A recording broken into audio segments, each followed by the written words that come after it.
Selamat bertemu kembali bersama saya Christophorus B. Laurentius Lama dalam tugas lokakarya mengembangkan perangkat pembelajaran, yaitu materi ajar dan media pembelajaran. Ada beberapa hal yang menjadi bahan penyusunan materi dan media pembelajaran, antara lain: yang pertama, menyusun pengembangan materi; yang kedua, menyusun LKPD; dan yang ketiga, menyusun media digital atau video sumber belajar.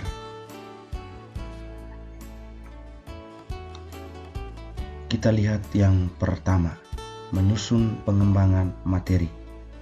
Pada bagian ini ada beberapa hal sebagai dasar dalam menyusun pengembangan materi, yaitu pertama, tentang materi. Saya memilih dan menentukan materi pada fase E tentang bersikap kritis dan bertanggung jawab terhadap media massa. Lalu yang kedua, apa isi dari materi itu? Materi itu berisi tentang pengertian berita hoaks, sikap kritis terhadap media massa, ajaran kitab suci dan ajaran gereja tentang media massa, kemudian refleksi dan aksi.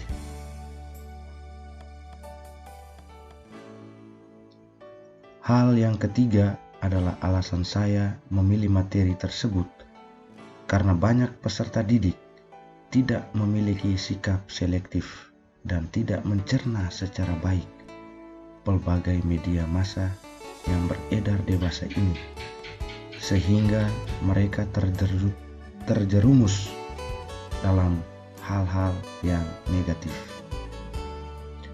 Dari masalah yang dihadapi tersebut, maka saya memberikan pembekalan pengetahuan dengan cara memberikan contoh-contoh berita hoaks dan sikap kritis terhadap media massa melalui video ini. Selain itu, saya juga memberikan tentang ajaran kitab suci dan ajaran gereja tentang media massa melalui video ini dan memberikan pertanyaan, refleksi, dan aksi. Dengan harapan agar setelah peserta didik mempelajari kompetensi ini, peserta didik dapat menjelaskan arti berita hoaks, dampak positif dan negatif dalam penggunaan alat teknologi informasi. Peserta didik dapat menyebutkan contoh-contoh sikap kritis terhadap media massa, merumuskan pesan teks kitab suci dan ajaran gereja.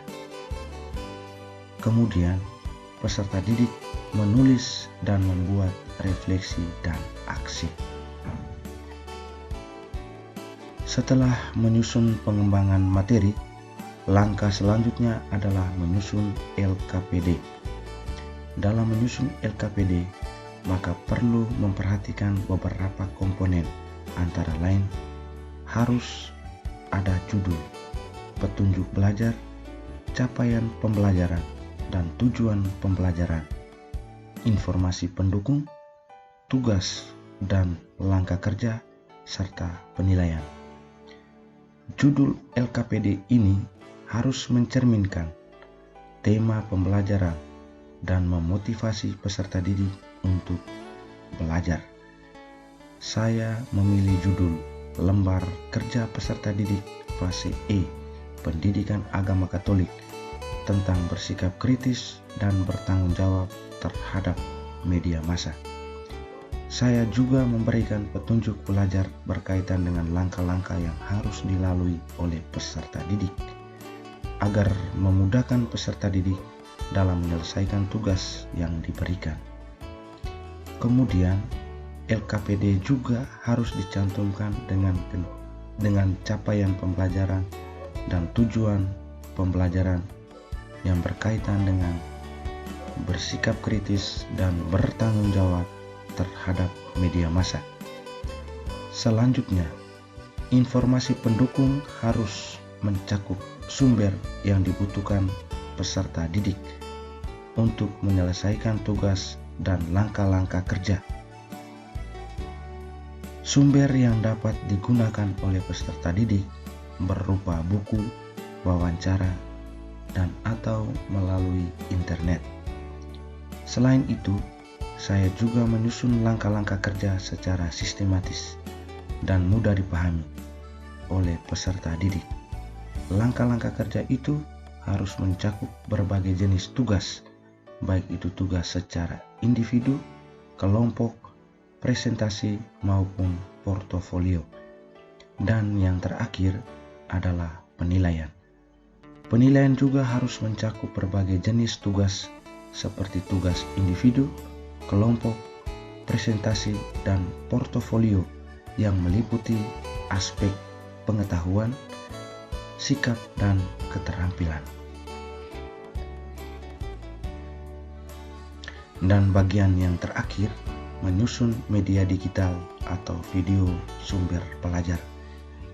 Media digital yang saya pilih untuk sumber belajar adalah Canva.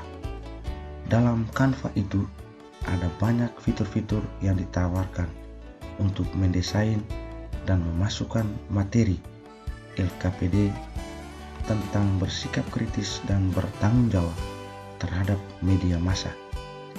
Saya memilih audiovisual, di mana dalam penyajian itu ada huruf, gambar, dan suara di dalamnya.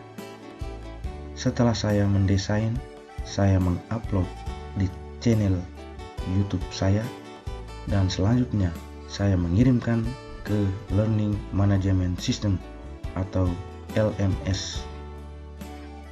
Demikian penyusunan dalam pengembangan materi ajar dan media pembelajaran. Mudah-mudahan bermanfaat bagi kita semua. Terima kasih.